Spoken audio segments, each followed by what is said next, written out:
Welcome to Global Risk Community Chat. Today, our guest is Carlos Pereira. I'm very happy to have you here today, Carlos. Welcome. Thank you very much for having me. I'm thrilled to be able to have this conversation with you. Likewise. So before we get into the topic, then let's start with some introduction. Can you shortly introduce yourself to our audience? Yeah, my name is Carlos Pereira. I'm the head of governance and policy within the Global Security Organization of a little company called Meta. Yes, so then let's get into the topic. So what would you like to share with us today? Today, I'd like to talk about the different components of a governance program, what makes a governance program successful, and how organizations would be able to deploy the governance program and its impacts to the organization in a very effective, fast-paced world we live in.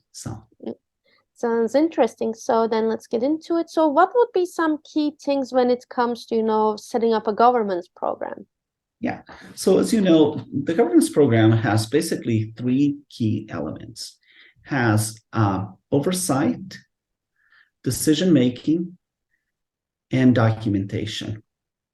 So let's cover a little bit of oversight. Oversight is around how does an organization ensure that you have all the committees and working groups and organizations to make decisions. This is the part of governance to ensure that all the decisions being made are made by the right individuals, that have the right impacts and analysis conducted, that those decisions are properly communicated and enforced. So that's all around the oversight, The second one around documentation. This falls under, in general, policies, procedures, standards.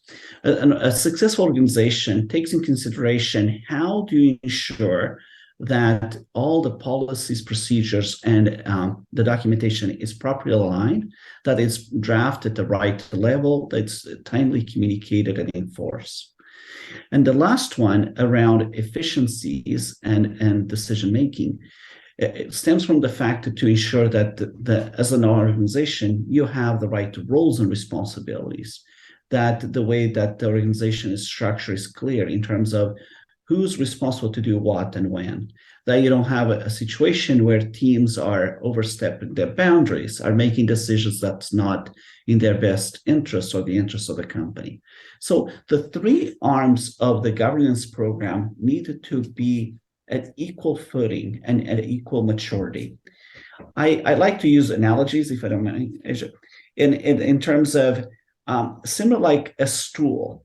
If a stool, you need to have three legs in order to stand. If you have two, it's going to be really tricky to balance. If you have one, you don't have a stool necessarily. But then even with the three, it's important that you have them at the same level. Otherwise, you're going to be wobbling and you potentially could fall. So that's where the importance of that. All of this programs and capabilities is predicated on three foundational principles. That you have also proper alignment, and it's another pair of three, around people, process, technology. Why people? You can have the best governance program in the world, but if you don't have the right people to ensure that you, with the right background and with the right experience to lead those efforts, you might have great technology, you might have great processes. The governance function could be really well viewed as a key partner, but that will be able to limit its expansion. Let's go to the next aspect of the foundational items, which is around processes.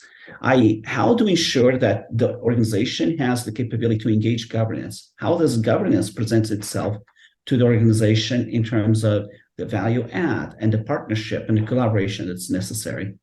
The last but not least is around technology, So you might have wonderful processes, you might have the right people, but if you don't have the technology to support your efforts and your deployment, that will be a significant deficiency in your program. So those are the three things. Again, just to recap, the three core principles are documentation, oversight, decision-making.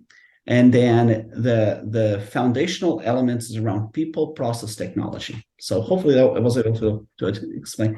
Yeah, I think it was great explanation. I also really enjoyed the analogy because in my mind, when you were explaining, I was also already thinking something similar with, pillars and they being balanced and everything. So I think it's a great analogy. So yeah, thank you. So then my next question would be, let's say you want to start with this setting up a governance program. We have all these things that we need to pay attention to. But if you were to share a takeaway point to give our audience a point of start or something to immediately start implementing, what would that be?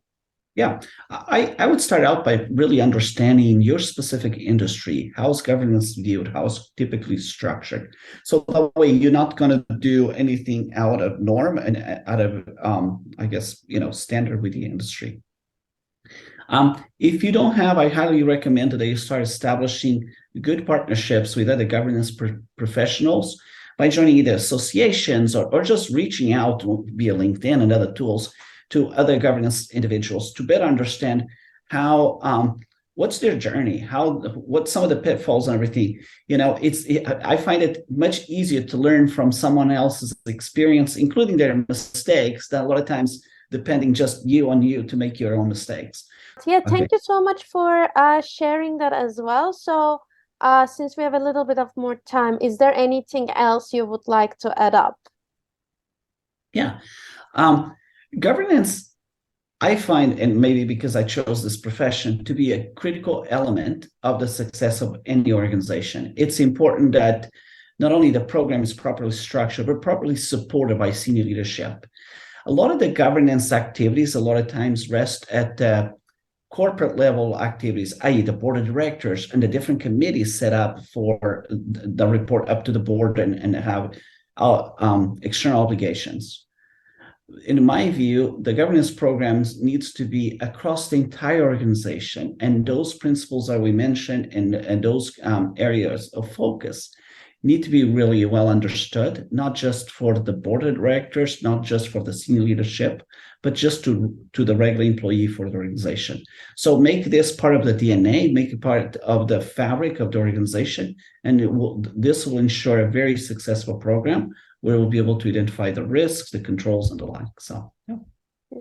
Thank you for sharing that as well. And yeah, with that being said, we are at the end of our podcast for this episode. So thank you so much for joining today, sharing your insights with us. We're hoping to have you again in future episodes as well. So thank you. Will do. Thank you very much. Appreciate it. Bye.